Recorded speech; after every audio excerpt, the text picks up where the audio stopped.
Hi, my name is Nicole, um, and I am presenting today my ethical dilemma at HREI, or the Human Rights Education Institute, which is where I am doing my practicum. It's the agency in which I'm doing my practicum. And basically, to give you some background on them, they educate the public, mainly grades K through 12, on human rights through camps and programs and community outreach that they do.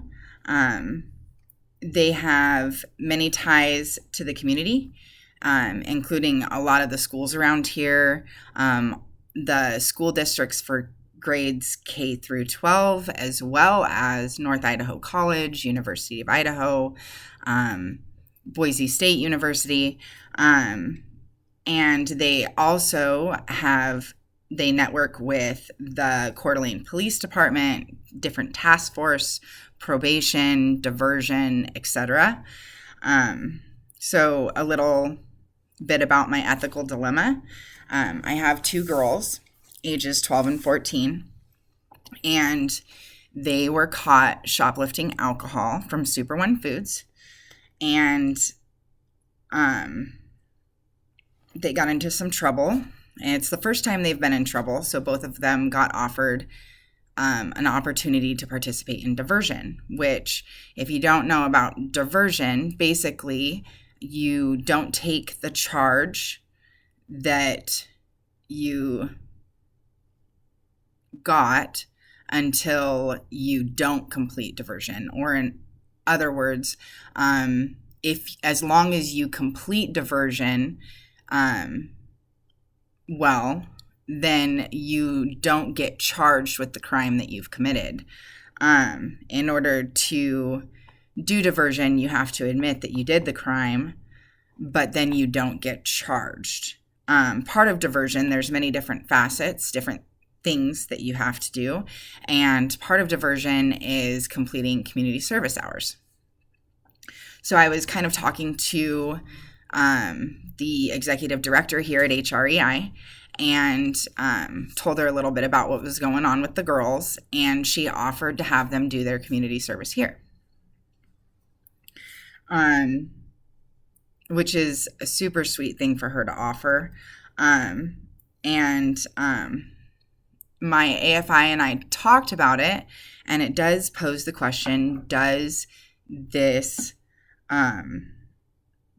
this qualify as a dual relationship? And it is, because I would not only be the girls' mother, but if they were doing their community service hours here, I would also be their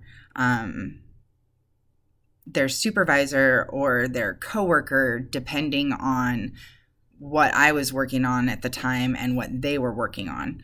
So we would have to consider the fact that it is a dual relationship, and then we would have to take necessary steps to either not have a dual relationship or make sure to protect the client, which would be my girls in this situation.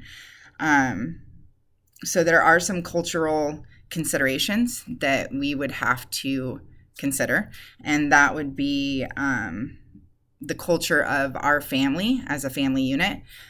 My girls and I are very close. They come to me often for direction or guidance, and they don't always heed my instructions. However, they do come to me often, just to talk to me about things that are going on in their life, and kind of get direction. So there is that to consider. And then as far as theories that are used, theories that I use to conceptualize this dilemma, I used person in environment perspective. I really took into consideration what the environment would do, that my girls were participating in community service in, what that environment would do as far as affecting them going forward in the future as they grow up, and their perspective and different actions that they might take and how it would impact them. I believe that HREI would help them better understand human rights and maybe help lead them in the direction of making good choices or standing up for what's right, not just for them, but for everyone. And so on that, I feel like it could definitely benefit them to do some of their work, their community service hours at HREI. I believe in what they do here. So the framework that I used for this ethical decision making, I used the Code of Ethics, the NASW, under 1.06 Conflicts of Interest, Section C. Social workers should not engage in dual or multiple relationships with clients or former clients in which there is a risk of exploitation or potential harm to the client. It is important in this situation that we set clear boundaries and clear goals for my girls. I believe that we would need to all sit down if we were going to proceed with doing their community service hours here, which is you should avoid dual relationships if you can at all costs. But if we were to move forward with it, if it was their best option, we would all have to sit down. I think the executive director, my AFI, and both my girls and I, and we would have to discuss what that was going to look like, who they would be getting instructions from, and I would really have to not take an active role in their participation in community service hours. I think the client's perception of the problem, which would be my girls, is they would not see it really as a problem until it got brought to their attention. So when we sat down for that meeting and kind of explained the situation, I think that they would have an understanding as we explained of how that could become a problem. However, I think that that they would be okay with, the risks of having a dual relationship. I think that they would feel informed and grateful that we sat down and we had that open communication with them. And then some of my clients' strengths include motivation.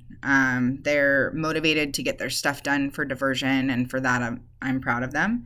They're task-orientated. They want to knock each thing out that they have to do very quickly. They've really humbled themselves in this situation, realizing the mistake that they've made and really doing whatever they can to make it right. They're curious about different places that they could do their community service hours. I think they're almost excited about it, and they're very open. So they have a lot of strengths. I think their biggest limitation would be their age, and I say that because they're at the mercy of adults to complete the tasks that they need to on diversion, like their community service hours. I think that really for me, I have learned how to be a more effective social work practitioner by paying close attention to any type of conflict of interest or dual relationship and just avoiding them at all costs if I can. In situations where they cannot be avoided, I think really what I've learned is to just be really open and honest about the entire process with your client as well as your supervisor, and just make sure that you're always putting the client's best interests first. You always want to make sure that you're doing what's best for them. So yeah, that is my ethical dilemma, and any help you guys could give me would be great. I actually haven't come to a conclusion. We haven't sat down and had a meeting yet. We haven't started those community service hours because we've been busy knocking other things out. So any input would be great. Thanks, guys.